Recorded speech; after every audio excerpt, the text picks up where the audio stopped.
Next speaker, please. Good evening, board members, Superintendent Carranza, fellow educators, and fellow community members. My name is Norman Zelaya. I teach special education at Buena Vista Horace Mann, kinder, first and second grade. I am proud of the work that we've done towards making our school truly a community school. And speaking as a special education teacher, that it's reflective in our community that people are coming and feeling that we can serve students with a variety of needs.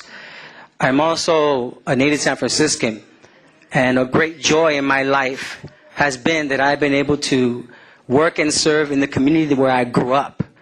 When I walk through my neighborhood, my community members call me profe, they call me profesor, maestro, teacher. Ahí va el maestro de los autistas. There goes the teacher of the autistic students.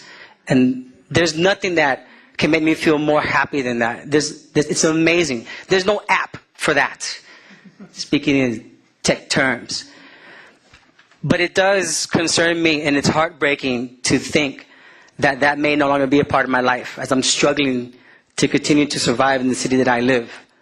It's also heartbreaking that there are members, there are colleagues that are considering the same thing, of no longer working and teaching in the same place that they live. I won't have that anymore. But not just that, I will no longer be a resource for my community members. The people who call me maestro, not because I've taught their kids, but because that's the relationship that we've built, and that's the respect they have for me as a teacher. And we talk and we share, because that's how we do.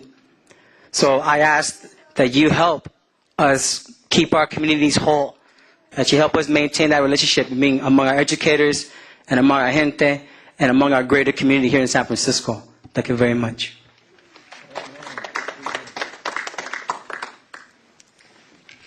Good evening, board, and everyone that's also listening to us on the radio and watches on TV. My name is Frank Lara. I'm a teacher also at Buena Vista Horace Mann, a fourth grade teacher, and also a community organizer in the mission. And tonight, I just really want to set a tone for what period that our union is coming into with the district in terms of negotiation. As you heard from my colleague, Norman, as a Latino teacher, I think we're a vital resource to our community. And it's something that we shouldn't want to set a tone for, where the community is somehow separate from our teachers. Being a role model, you know, here we have faces who a lot of our young children, especially Latinos, look up to, see a validity in the system and saying, I can get there if I work hard enough. It means something for them when we are the ones educating them, when we are the ones giving them the information, because they say that if that person did it, if that person's saying it's possible, then it's something worth fighting for. So we just wanted to come out here again as union members, as community members, as teachers, as people who walk the streets not only of the Mission, the Excelsior, but these key communities that this district has tried so hard to improve.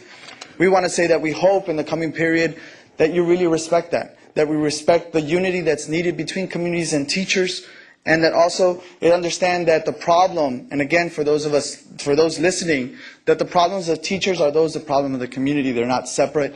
As much as they try and portray us as professionals, in a current period, with the economic struggle the way it is, you no longer have a right to live where you work. And it is extremely difficult to do that. So again, we just want the board to recognize the importance of teachers within the community, not as a separate entity.